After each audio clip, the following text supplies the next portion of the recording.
Welcome into the Holt Naylor Show. Got Cliff Godwin on the other side of the break. Hope you enjoy the show. If not, as always. Holt Naylor turns, and Holt will take off and run himself. He's at the 40-yard line. Holt Naylor's to the 30. Look at him go! 20, 10, 5. Touchdown, Pirates! There's local politics, bud. It's showtime!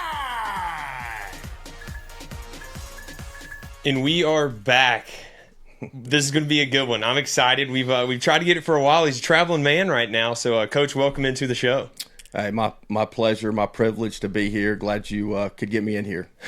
Me too. How's off season been? A lot of traveling. So, yeah, it's a lot. Yeah, it's a lot different than it used to be 2-3 years ago. Used to be recruiting 2, 3, 4 years out. Yeah. I mean, you were a hell of a baseball player, as a freshman. But now it's more of you're trying to get your team together for next year. So obviously it's just more stress because you're trying to get these guys and portal guys and even some high school guys just to get here. And you have the draft. It's a very, very bad system, to be honest with you. Yeah. We're not even talking about just the portal and NIL and stuff. It's for baseball, and people don't understand this. You have to send out scholarship papers July 1.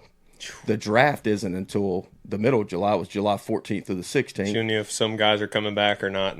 Right. So you had to send Trey Savage and all the juniors that were possible. You're sending them non-renewals, which I up front like, hey, You're going to get a non-renewal, but if Trey Savage wants to come back, we're going to take him. Hey, we're going to find the money for that.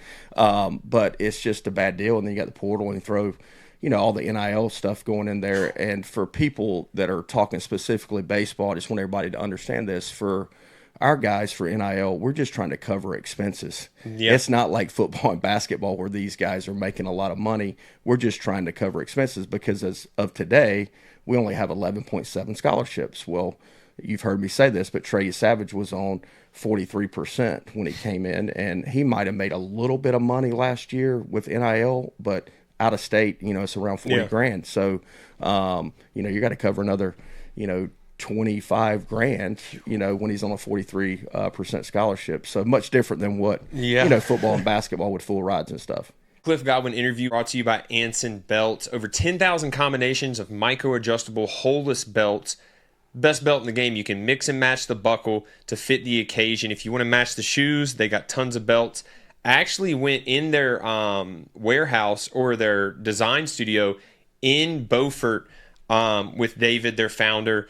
It's awesome. It is awesome. They got a lot of exciting things on the way. Even saw some different leathers, some different animal skin leathers that they haven't released yet in the future that are pretty sweet. But check out AnsonBelt.com. We certainly appreciate them. True Pirate Company. I'm just telling you, True Pirate Company. David, their founder, is on the board of Team Boneyard, does a lot for them. So shout out obviously to Team Boneyard and Anson Belt. Also want to talk about Clean Eats off of Arlington Village on Red Banks Road.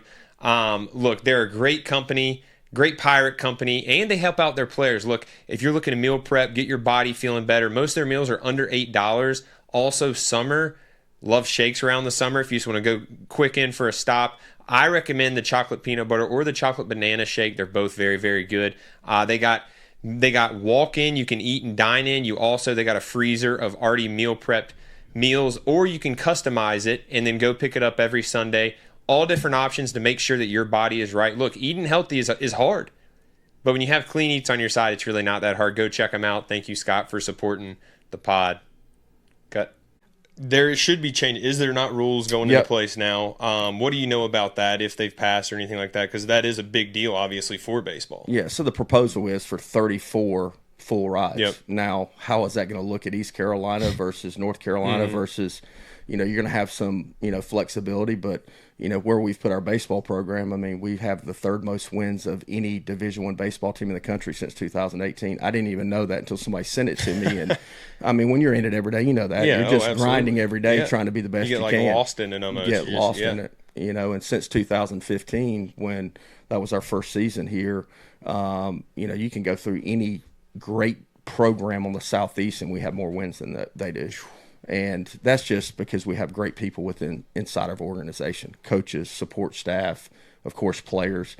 I mean, if you're not the best character person, then you're not going to make it at East Carolina baseball, because one bad apple can ruin that culture, and you can't sustain the success that we have sustained here for the past few years, if you don't have great people with your organization. It's not about the brick and mortar. Yeah, facilities are great, but if you don't have great people in those facilities, then you're not going to win baseball games. You're not going to win football games. You're not going to win anything. Yeah. When you talk about character, because that's a word that's used a lot around y'all's program a lot, how do you measure that? Like, with not NIL, but the transfer portal, excuse me, you might not have the time to go and sit in the house with these guys or like spend as much time as you used to be able to with these high school recruits that you recruit years ahead of time. How do you measure the character of like a transfer portal kid? Well, you lean on your trusted resources, whether it be, travel ball coaches or connections with the player that's leaving a different school. You also spend some time with them when they come visit, and you can get a good feel, in my opinion. Now, it's not always that case, but look, our culture will weed you out if you're a bad person, and that's happened here before. Yeah. I get nervous when I say culture because every coach says it, and I have to look myself in the mirror, and I'm like, we have good culture. We really have great culture because we have the Dixon Williams of the world, the Carter Cunninghams of the world, the Trey Savages of the world, the guys crying on the mound when I take the ball out of his hand. I'm getting chill bumps as I'm telling this story on his last start against Wake Forest. I mean, there's still guys that believe in East Carolina, and the guy sitting here believes in East Carolina. Heck yeah. Because a few weeks ago I could be coaching somewhere else, and I'm here because I want to be here. Nobody offered me $1 million to stay here. I'm here because I want to here. Our staff's here because we want to be here, and we're here because we know we can compete for a national championship. I think ECU, at least like with football, like I'm not going to sit here and act like I know everything about the ins and outs of baseball, but I mean, I know a lot about college athletics. It's hard to consistently win, and I think I'm going to give you my opinion. I want to kind of get your opinion on that. Is when you look at the College World Series this past year, it was just straight SEC, ACC, and I'm sure you've heard this before. Is it getting harder for those two non-conferences to win literally just because of NIL and the money that they're funding in those conferences? I think it's just harder to be consistent because of the portal and NIL. So you look back and look, I'm an Ole Miss guy because I poured a lot of time in there for 3 years. Carl Lafferty, the recruiting coordinator, I'm the godfather of his kids. I love Coach Bianco. But they won the national championship in 2022. They have not been to a regional in 2 years. Golly. So when you talk about consistency, Mississippi State wins it the year before. They didn't make the SEC tournament the next 2 years. So that's why. And look, I know we've spoiled people in Greenville, and we've got a lot of very loyal fans that understand, but it's really hard to win college baseball games, and it's hard to win college football. But for us to have won 46 games for 6 straight years and have a 3.4 team GPA for 7 straight years, I mean, that's consistency. And if people think I'm a bad coach because we can't go to the College World Series, then they're crazy. So be it. So. It's getting harder in every sport, but that's when you look at the World Series, and I was like, dang, dude, like with the NIL and stuff, because I'm assuming those funds are going a lot heavier into the SEC and ACC just because of the boosters they have. Is that? Yeah, absolutely. We're not getting as much as LSU, but look at this: LSU won the national championship, in 2023, and then they're a 2 seed at North Carolina, and I know they had more NIL money on the field than North Carolina did. Yeah. So you still got to go play the game of baseball for sure. What you've built here, and you've named off some stats and stuff, has been insane. Like you said, like the fans here have been very blessed just to like, they don't even probably realize it right now until like years and years down the road, whenever you retire or whatever, like look back and be like, holy cow, like almost when Ruff was here. When people look back, they're like, wow, we were really blessed at the time. Coach LeClair. Yes, exactly. What would Coach LeClair be most proud of like what you've built here? Man, I wasn't planning on getting emotional today. Lynn LeClair's proud, and she tells me all the time that, if you need to leave here for yourself, like she tells me all the time to do it for myself, because she knows how much pressure I wear individually for wearing the number 23, which she called me in the summer of 14, and I was going to wear 16 because that was the number I was in college, and they had a tradition before I got here of giving it to the player that was the most hardworking blue-collar person within the program, because Coach LeClair is from New Hampshire, walked on to Western Carolina, and then became one of the best players to ever play at Western Carolina. Dang, I didn't know that. Yeah, so think about that just now today, asking somebody to walk on to your team. But he went from New Hampshire to Western Carolina and then turned himself into one of the best players to ever play there. She's proud, and that makes me feel good at times. You know, she's at every regional, whether it's home or away, every super regional, and that really is the thing. But look, if I told I'd be lying to you if I told you that, you know, that's kind of the scarlet letter that I wear, that we haven't done it yet. But nobody has been immersed in this more than me. I made the last out of the super regional, my final game, and as a senior at East Carolina, it was a 1-0 count. I was a tying run at the plate. I had 15 home runs against Tennessee. It was a changeup. I was sitting on it, and I hit left-handed, and I skied it to second base. I just missed it. But so nobody has lived this more as a player and now as a coach, but that's not ultimately what I'm going to be defined as, Holton, and you know that by the shirt that you got on. Now, do I struggle with it at times? Absolutely. But the big man up top and Jesus, when the gates of heaven open one day, they're not going to say, hey, Cliff, how many games did you win? They're going to go, how did you impact the individuals to share the kingdom with them? And that's something that I've worked on hard the past couple of years. And as much as the losses suck, I can still lay my head down when I go watch Connor Norby play. And I can watch Gavin Williams play and Burley play and talk to Carter Cunningham, and the list goes on and on. We just led right into my next question. So we had Dixon, Jacob Jenkins-Coward here. Like, we had those guys come in and they talked about their relationship with God. And even Parker, when we had him on, like, they talked about being in the culture of the team. Like, they got closer to God just by being closer to the culture. How have you, like, instilled that into the culture of y'all's team? I've just allowed it, you know, if they want it. Yeah. You know, in the position that I'm in, I can't force it on anybody, nor should you if you're just a normal Christian. You know, everybody's on a different timeline. I mean, you're looking at a guy that, hey, was broken for a long time. And not to get into my story, but it's a different timeline. And so when Carter Cunningham comes and goes, hey, Coach, can I start a Bible study on top of SportWorks? I'm like, absolutely. Just, hey, man, use the team meeting room. Do it whenever you need to.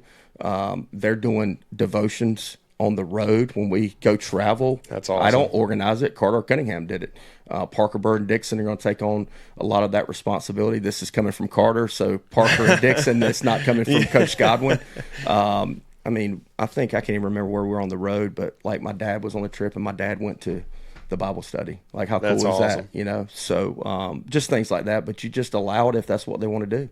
You talked about your dad. He's obviously very influential in your life, and ECU fans all know him now. How is he doing, first of all? Because my dad was saying he had surgery and all that. How is he doing? And then, like, just talk about y'all's relationship.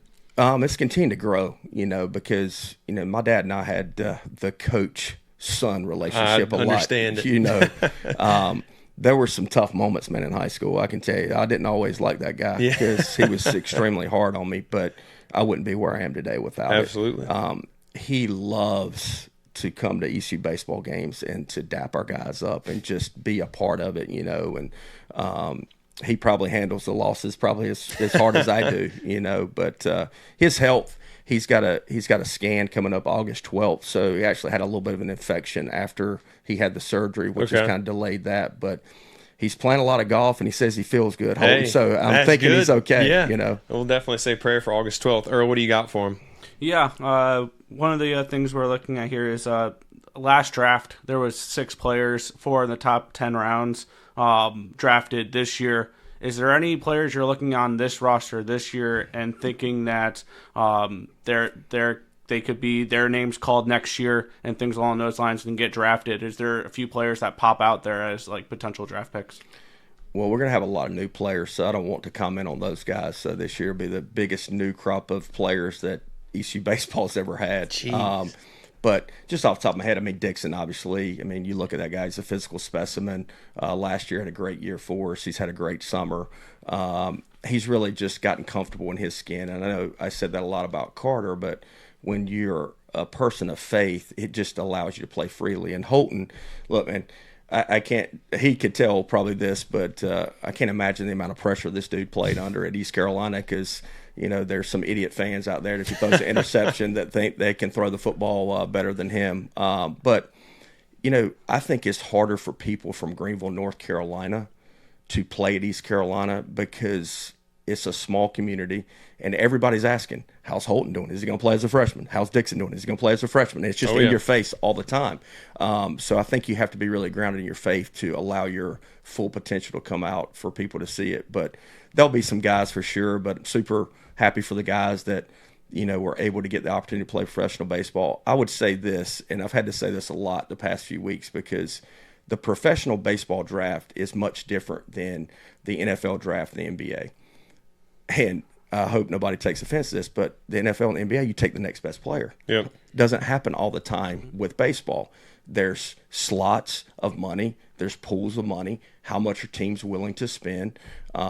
Should Justin Wilcoxon and Jacob Starling get an opportunity to play? Absolutely. But it's harder to play today than it was 5 years ago because they wanted minor league players to get more money. So everybody's like, okay, let's do that. Well, yeah, of course. Well, what the major league organizations did was they shrunk the number of teams in minor league baseball. I didn't know that. Now you have less opportunity to make a professional team, and then it's more cutthroat because the draft keeps happening every year. So for a guy like C.J. Mayhew, a couple years, signed free agent, he actually had decent numbers, but 1 year in professional baseball, and they're like, hey, man, we appreciate it, but hey, we don't want you anymore. Then your career's over. So unless you get picked up by another team, which is really hard to do. Playing college athletics is hard, but professional is another level. And it's I learned very quickly. It's very cutthroat. I got cut like 7 times back and forth. And I'm like, dude, I'm ready for the business world. You guys have had really successful guys coming out, and you just named quite a few of them that have went from playing here at ECU to the majors pretty quickly. And then Norby's like right on the cusp right now doing good. How do you think y'all's culture has prepared them for the majors and the minors, but getting to the majors?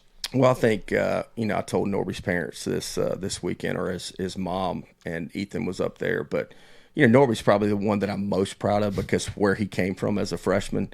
We were telling stories at dinner on Saturday night, and I was like, man, I'm surprised you even left me tickets after the way I had to coach you your freshman year. But he had a lot of immaturity, and I'm so thankful that he stuck it out. And I'll be honest with you, if the transfer portal had been like it was or like it is today back then, I don't know if he'd have stuck it out. Like, I had a conversation with him in my Cincinnati hotel room. We had a rain out, and I was like, hey, man, are you coming back next year? Because we're banking on you. Like, but if you're not, let me know so we can go get another player. And I can tell Coach Palumbo to get us another player. And he stuck to his word, and then look where he is today. He's killing it. Yeah. Now, Burley had to develop. I mean, Burley and Norby were not draft prospects out of high school. They had to develop within our program, and Burley should have been an all-star. Why is that guy not an all-star? Earl, you should know that. So, and then Gavin was obviously super talented, but he had to learn how to spin the baseball. And all of them different journeys, but it's been so cool to watch them, man. It's awesome. And it's like a proud father moment for me, having Pack and Franny back around us, dude. Like, I just kind of like grin when I see them because they played for us, and now they want to get into coaching, and they're graduate managers because you can't have graduate assistant coaches in baseball like you can in football. And then the pride they have for our program, it's That's just what it's about. Yeah, no question. That was something that like I felt like I needed to instill like my early years, because I mean I grew up ECU fan, grew up in Greenville. You talked about that. Like I already knew what it meant to be a Pirate and all that, but the first like month I was there, I was like, these dudes aren't proud at all to be a Pirates. And like that was the first thing I was like, all right, I got to get people to realize like how lucky we are to be here and how good our fans are. You talked about Norby and like the transfer portal, and he might would have left if it was as big as it is now. Does that change the way that you maybe talk to these younger kids now? Because I talked to Coach Houston sat here 2 weeks ago and was like, it's not the same as when I got into coaching. You kind of said the same thing. Does that change the way you approach kids, especially younger kids that are talented maybe? Yeah, absolutely. Look, the coach Cliff Godwin is today, and a lot has to do with my faith. I try to, I never thought about free will. I mean, Adam and Eve had free will. Yeah. We have free will to be Christians. And so now I just present it to him like, hey, if I was you, I would try this. Hey, I've been doing this for a long time. If you don't want to do it, no problem. Don't think that's going to work, but I kind of present it like that. Or I just take the emotion like, hey, you didn't meet our standard. If somebody messes up like off the field, that's not the standard of ECU baseball players. You messed up, and then when you mess up, there's consequences. It's just the reality of things. So really the emotional, Coach Godwin, obviously I still get pretty intense, fiery with umpires and stuff. And if Dixon Williams is in the middle of the field and their whole team is coming after them, Coach Godwin's getting his ass out there because they ain't going to mess with Dixon Williams. And if they want to suspend me because of that, that's fine. But I'm going to protect Dixon Williams or any of our players that are in the middle, and the center fielder is sprinting in, and the stuff that's coming out of his mouth, I'm like, hey, man, Dixon, let's go. Get off the field because this ain't going to be good. But, so I would just say those are the things. And, I did something I had never done last year with the freshmen, and some of them are here, some of them are not, but just met with them once a week in the fall and just sit around in a circle and just talk, man. Nothing but baseball. I love it. Just go around like, hey, what went well this week? What didn't go well this week? Is there anything I can help you with? And then one day I let them ask me one question, each one of you guys. I probably should have thought that out a little bit. I was about to say, so be some ballsy questions. That's right. But no, just trying to connect with them as much as I can.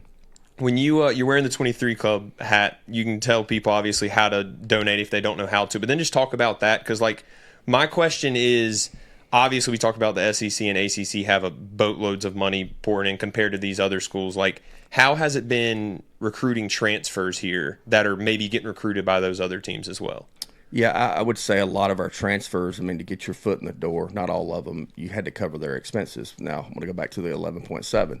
So if you're giving them a partial scholarship, then you've got to cover the rest with NIL. So then it becomes a monthly check for 12 months, once they start attending classes.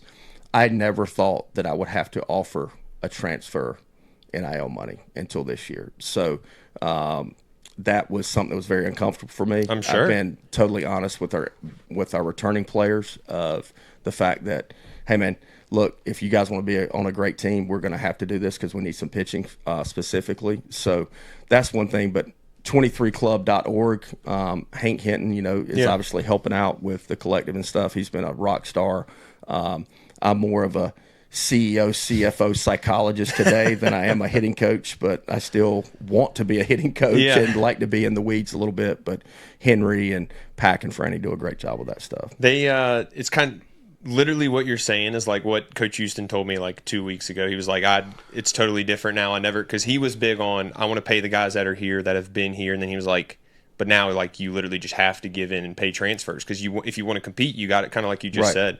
So it's kind of crazy that you're in two separate sports, but it's kind of the same, not problems, but new issues. And what the NCAA has done is just thrown up their hands and said, hey, y'all deal with it.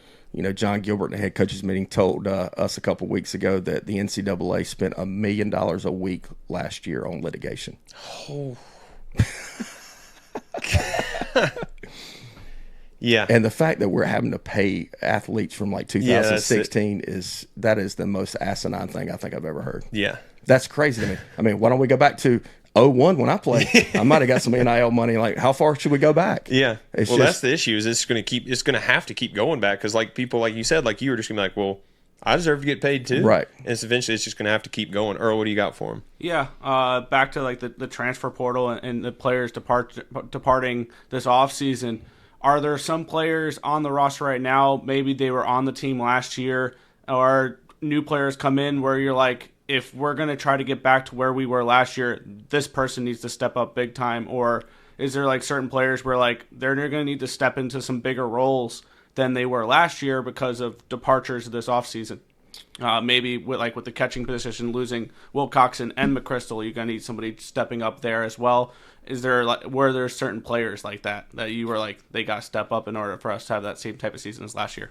Well, Earl, like I said on Pirate Radio a few weeks ago, don't bet against us. So I know you're a betting man, so don't bet against us, man. Hey, when you back Cliff Godwin in a corner, it ain't good, man, because I've lived that way my entire life where people doubted me as a baseball player, which, to be honest with you, I probably shouldn't have been recruited to come to East Carolina. But then once I got here, I was like, well, I'm going to figure this out. And I just worked my tail off. And hard work guarantees you success. It just doesn't guarantee you success overnight. But Walker Barron, we're excited about him. Obviously had some big at-bats for us last year. And a lot of people don't even know he couldn't play in the regional because he had a broken jaw. And, of course, we didn't have many right-handed bats. So he broke it in the conference tournament.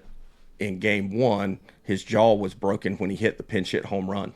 So, But then we got it x-rayed when we got home on the Wednesday before the regional. And, of course, my athletic trainer called me and said he's not going to be available this weekend. And I said, have we exhausted all possibilities? Go get Holt Naylor's football helmet, put it on his head. I don't care what he looks like, but obviously that was a big piece that we didn't have in the regional as well. But we got a good core coming back. Dixon Williams, Colby Wallace, Ethan Norby, D. Lorenzo, Riley Johnson, that know what it takes to win. And, yes, we've got a lot of new guys, but they're going to fit into our culture when we get through the fall. So I don't really like talking about freshmen or portal guys until we get through fall practice, because I need to put some pressure on them before I can come back in here and tell you guys how good they are. Talk about Riley Johnson. He's a good buddy of mine. He's been through a lot in his career. Stud. Yeah, I just talk about him for a minute. And man, I said this so many times, but what that dude had to go through every day just to get on the field. Yeah. And, one of the moments that I go back to all the time, we're playing a doubleheader against Wichita State at home, and it's the third game of the series, and he lays out in left center. And first off, the catch was like unbelievable. Ball's hit, you're like double. Riley lays out like Superman, catches it. Anytime he dove, you're like, well, one of the shoulders is popping out. Which one is it? So by the time I get on the field with our athletic trainer, he's up and he's just like moving his right shoulder around. He's like, Coach, give me a second. I'll get it back in. And he goes, I'll be good for defense.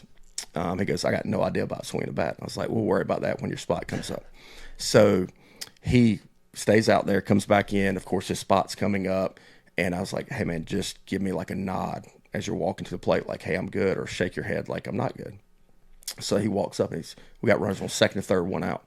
So he nods like I'm good. First pitch is a ball. Second pitch is a fastball. He fouls straight back. He steps out of the box, and he's like, not good. So I'm like, well, we got one option. We're going to squeeze right here. So I put squeeze on, freaking executes it. I love it. They mess it up. He gets on base. And but that's what – I mean, there was a lot of times that he didn't practice during the week. I mean, we never let him catch a fly ball unless it was in the game. So he would do routes and run and do all this footwork and just let the ball drop, because in the preseason, just a routine fly ball that he's under, and he caught like this with his right hand, and his shoulder just popped out. So we're like, well, we don't want you to catch anything unless it's in the game. And, of course, he's had both surgeries already. So as soon as the season was over, he had his left shoulder, which is his throwing shoulder. And then last week on the 25th, he had the right one done. And he'd take a picture and send me, and I'm like, just like riding a bike, man. You've done this before. You're good. Yeah. I tore my labrum my senior year, first game versus State. So I know the feeling of it going in and out, dude. It was brutal. And then the swinging thing is hilarious, because I still haven't got mine fixed, because I went straight to the draft and all that. I'm starting to play golf now, and I randomly swing, and I'm like, oh my gosh, I got to get this thing. We got to get it fixed, man. Yeah, that's it. Earl, what do you got? Yeah, you were describing how Riley Johnson was going through the offseason, and he couldn't even catch fly balls in the outfield. And sometimes, how much more impressive is it that he won? I believe it was the top center field glove in all of college baseball this offseason. How much more impressive is that to you, that he did all of that with the type of practices he had to go through and not being able to even catch fly balls in practice at times? Yeah, so he got the Gold Glove award from Rawlings, which is pretty sweet. It's pretty sick, yeah. So you're always asking Blake, like, are they sending me actually like a Gold Glove? And we're like, I don't know. We hope so. That'd be pretty cool. Yeah, no doubt. Dude, he's the best defensive center fielder I've ever coached. I've coached some good ones. But as tough as he is, like going into the wall and no fear, knowing that your shoulder is probably going to pop out, and hearing Holton talk about how painful it is, that's the thing that was most impressive. But, man, everybody, and I can say this, Carter Cunningham won't care, but everybody, MVP, Player of the Year, Carter Cunningham, and Trey Pitcher of the Year. But, man, the straw that stirred the drink was Riley Johnson. I mean, he brought so much energy to our team, and we just played at a different level when he was able to just get the guys going and showing them the toughness that he had every single day. Shout out to Worth Chiropractic, 2 convenient locations on Arlington Boulevard. Back and neck pain, or look, even if it's just everyday back and neck pain, they will get you right, Dr. Worth and his team. Or an athlete. Look, he helped me out a lot. I went from an athlete to a guy with just everyday back and neck pain. He does all of it. He helps me out in both aspects of my life. 2 convenient locations, like I said, on Arlington Boulevard. They will get you back to being you. Call 1-800-BACK-DOC today. Also, want to give a shout out to Wayne Hardy Law. You're a popular person when you get in a wreck. Insurance adjusters, lawyers, everyone in between will be reaching out to try to help you. Call 1-800-INJURED. Make the right call. Call Wayne Hardy Law. Him and his team will treat you like family. That's the Wayne Hardy difference. Shout out to those guys for supporting the pod. A true Greenville company.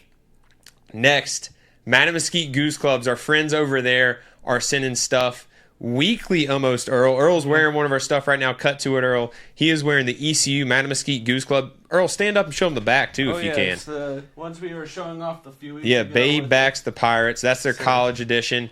Giving out those on a giveaway this Friday on the podcast channel at Holt Ayler Show. But check out them, too. Madam Mesquite Goose Club. They not only have the college editions where you're a fan of pretty much anyone locally, they have it, but they also have golf stuff, hunting stuff, classy stuff. Everything in between. It's a great company. They got stuff for everyone, too, so we'll be posting that. I'll wear it all the time. Obviously, Earl does, too. He's wearing it today. So shout out to those guys for supporting the pod. College baseball is a business. Clearly, college athletics is a business. You've already kind of spoke out a little bit about job offers and stuff like that. Do you even entertain those until you get to Omaha? Or, I mean, you got to at least look at them because it is a business. No, it is. And look, I've had a few opportunities, and not to talk specifically, but LSU did not offer me the job, and I would have taken that job. But you and I and everybody here, I was doing it for the wrong reasons. I was doing it because I wasn't happy with some things that weren't happening for us here at East Carolina. You can read between the lines on that stuff. And but I thank God every day that they didn't offer me the job, because Mike Aman said, never make a decision when you're tired. And I was tired. I was worn down. I actually was going into depression and didn't even know it. So, but then Nico Agnos passed away that fall, and I was like, man, God's got me right where I need to be, because I'd have freaking been sick on my stomach if I hadn't been here for Zach when Zach found out that his dad passed away. And obviously just being able to take the team up there for the celebration of life and throwing Zach in my car, those are moments that Zach won't forget, I won't forget, lifelong moments that are way more important than $1.